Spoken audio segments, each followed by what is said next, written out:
Why is understanding prosperity so important? The journey towards prosperity in life is going to lead you to abundance, happiness, fulfillment, you name it, honestly. And in most cases, there is no shortcut to it. If you can follow these guidelines, some of these guidelines that I'm going to be sharing with you in this video, your head is going to be high up there. And I hope you follow me till the end of this video. So let's delve into it. Hello everyone, how are you doing? Welcome back to my channel. My name is Toke, Toke actually, but you can call me Toke for short. And here on this channel, I talk about self-development, building yourself, being the best version of yourself. Today's topic is majorly the principles of prosperity. People often equate, prosperity to wealth, material things. I mean, like I always say, to each their own. Everyone has what they are aiming for in life. But you see, for me personally, I believe there are certain principles that when you follow them, success is definitely yours. I'm going to start by saying your mindset has to change first. There has to be a mindset shift. Yes, you want to do well for yourself in life. Your mindset is the first thing, because even the Bible says, as a man thinketh in his heart, so is he. Sometimes you can limit yourself based on your knowledge, your environment, and how you see yourself. So if you're not even seeing yourself a certain way, no matter how much people try to convince you, you wouldn't see it unless you choose to see it. There has to be a shift in your mindset. The way we think actually shapes our reality. You have to cultivate, the growth mindset instead of, what we call the scarcity mindset. And this is because someone with the growth mindset, they see, potential in everything, even when things are not going their way, or things are not going the way they expect it to go. Eventually, when you have that growth mindset, there's always this belief, I would say faith, but someone with a growth mindset, they are always optimistic. There's always something that they're always looking forward to. People with a growth mindset, there's still this idea that things will work out, and they keep pushing. They always see the possibility in everything they do.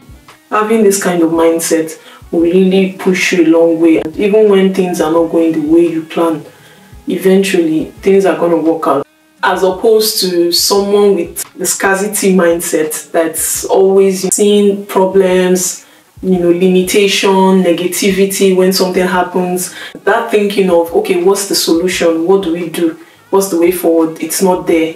Someone with a scarcity mindset begins to focus on the bad side of things, and then they begin to limit themselves. You change your mindset towards positivity, you begin to see changes. And when I say changes, when challenges come your way, don't focus on it. You begin to look for solutions. That way, it helps you to even think better. Someone with the growth mindset would want to learn more, want to add more knowledge to themselves, want to be better. It helps you to dream more. It starts from your mind. Don't be a negative Nancy, if that makes sense. Focus more on the things that you can do that can work out for you, and start off from there. You need to be open to criticism. You need to start challenging yourself, and also learning from your experiences. When something that you didn't see coming happens to you, you can always pick yourself up. What's the way forward? People with scarcity mindset begins to create fear, and in a way, obviously, fear would limit you. I have some of these videos that I spoke about, I think the topic was how to deal with fear, and I think in that video I spoke about how fear limited me from so many opportunities. Although I don't see myself as someone who is better than the next person, we're all human beings, but then I believe what makes one person special from the other person is their decision, what they do, the risks they can take, how they think. Nobody is higher than the other. I always say what makes the other person stand out, their attitude, how they see themselves, the things they focus on, the amount of knowledge, and what they do is actually what makes them special than the next person. I believe your mindset has to do with where you are in life and where you would be in the next couple of years. Fear is a very big issue that even those that seem so confident to you are not as confident as you think. Fear can create a kind of, a facade. That's the word. Setting goals just keeps you on track. It can help you to always retrace your steps. What have I been doing wrong? What have I been doing right? Am I where I think I want to be right now? okay, what are the things that I actually envisioned for myself that it's not actually going the way I planned. So setting goals could mean, okay, as little as budgeting, yes, and I'm going to talk about it later on in this video. Setting goals for yourself is really important if you want to do well in planning, financially, even in relationship, like choosing the kind of people you want in your space.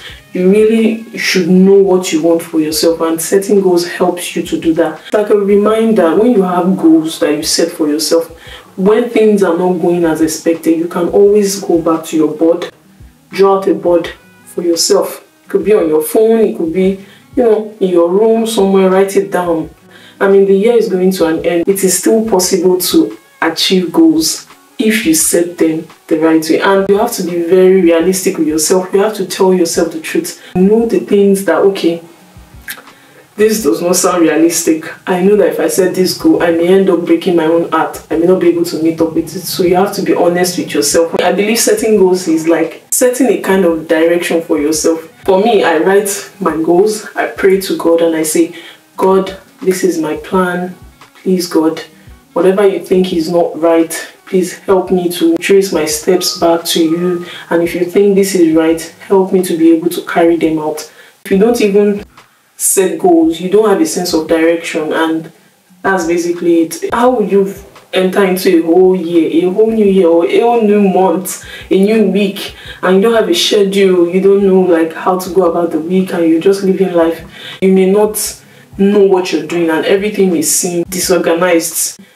Saving up, or trying to get certain things for yourself, to buy a house, you have to set goals. It's majorly about direction and purpose. It's just to keep you there, like just to keep your head there. Goals help you to measure your success, helps you to celebrate milestones. Someone who doesn't have goals or plans, it's like someone that is just going in circles, just keep living life like that, and then you wake up one day and then you look back and be like, oh my God, I just woke up. How did I turn 60? That's why you'd see people who just wake up and then they will tell you they have life crisis. I don't think I'm living life the way I want. More reason why you need to start thinking about it now. And you need to have this understanding that as you go on in life, your goals may change along the way, and you have to learn to adjust as you go on in life. If you don't even have a plan right from time, life begins to throw you back and forth, and it seems like you don't even know what you're doing with yourself.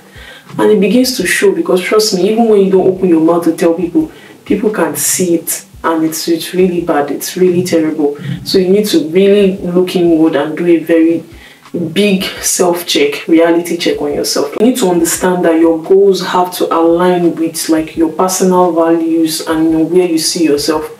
Be able to adapt to like every situation. Life will not always be as you plan. Things may not always go as you plan. You need to embrace change. You need to learn to improvise. And you really need to fill yourself up with knowledge. You need to read more. You need to do research more. If you need to take a course, take a course. If you need to, travel to do something. If you need to invest in yourself just to be a better person. If you can do this, I'm sure you'll be fine. Now, let's discuss financial literacy. You're not well educated about how to manage your finances. It's going to be a huge problem for you. You need to understand how money works for you to have like long-term security. You need to be well grounded in that aspect. And what I mean is, you need to educate yourself more, constantly, read books, watch videos online. In fact, we live in a world where you have everything at your fingertips, and you can literally have access to all these things I'm saying every time for free, if not like almost free. Learn about how to double your income, how to invest. If you would like me to talk about it on this channel, if it's hair business, if it's fashion business, you can let me know in the comment section. I can definitely talk about like the list of businesses that you can do as a man, as a lady, as a side hustle, that that okay, you are probably doing 9 to 5, and you need something like another stream of income. Trust me, even the Bible says it. You need to diversify your income. Financial literacy matters because it helps you to keep like informed decisions, how you spend your money. You can always look back, retrace your steps. It's really important that you learn budgeting and you stick to it. I know it's not easy, but I'm also of the opinion that you really need to stick to your budget strictly. Reduce debts and you build your wealth over time, you'll be surprised at how that little amount of money you spend on like the littlest things can help you in the nearest future. Even as I am someone who used to struggle with like how I spend money. I didn't know how to manage my money. I had to learn budgeting. I had to look for someone to help me financially. I had to seek for help, and trust me, there's been a very big change, and I know that okay, I'm not spending out of budget. If you need help, you need to get help. Another principle that would really help you to prosper and do well for yourself is building a very good relationship. I'm sure you'll be wondering, how do I build relationship? How do I get connection? Guys, this is 2024. You cannot tell me that sitting in your house all day, on weekends that okay, you do your 9 to 5 during the week, and then on weekends that you're supposed to be at home, you want to rest, you cannot sacrifice few minutes to go out, go to places, galleries, art exhibition centers, places that you can just go sip and draw, meet people. You at least invest in yourself, go out, meet people. It's really important. You never know, people that you least expect can be of help to you in the nearest future. And I feel like people don't understand that one of the most valuable currency to have is people like you. We live in a world where everybody just wants to live their life. People are very important currency. I call it the gift of men, because people don't understand that even when you don't have so much, but you have people, you have that connection. And I mean good people now, not just any kind of person. Try to build like a very good connection with people, strong relationship that will help you on the long run. People that can help contribute to you. You can't make friends with someone that there is no positive influence, nothing that they are doing to help you grow in life. Personally, based on my experience, I don't joke with the people in my space, and once I allow you into my space, there must have been something that I really noticed, something that I saw in you, and I'm like, okay, this person seems like they have potential. Let's be friends. It's really important that you build really strong relationships with people. It's going to help you in the long run. You never know. Another aspect is overcoming challenges. Life is majorly about how you react to things, standing up for yourself, dealing with issues in a very mature sense. And what I mean is learning to improvise, to be resilient in like every aspect. If something bad happens to you, or maybe a challenge comes your way, it's not the end of the world. Pick up your bag and move on. Whatever it is, life happens, and you cannot stay there because life happened to you. You have to keep on moving. People in even worse cases have moved on. It's normal for you to face challenges, but your mind, your thinking has to change, and you may have to change the people in your space. And lastly, which is not the least, is not leaving God out of the equation. It's really important that you carry God along the way with you, because when I tell you that some of the issues that I have faced in life, most of the time, I didn't see a response, I didn't see an answer, I didn't see anything work out until I took it to God. Walking hand in hand with God will take you far off. If you walk hand in hand with God now, you will not fall. He will always hold you up high, even when challenges try to make things rough. God always has a plan for you. And then honestly, all these things I've listed, they are very simple. And everything I just mentioned in this video can be applied to every area of your life. I hope you've been able to learn one or two things from this video in particular. I will definitely see you in my next video. If you haven't and you come to this channel to watch videos, don't forget to like, share and subscribe, because I can see it here. You guys, thank you for supporting me. Thank you for watching each and every of my videos. We are growing, and we have to continue growing. And I'll see you soon. Bye.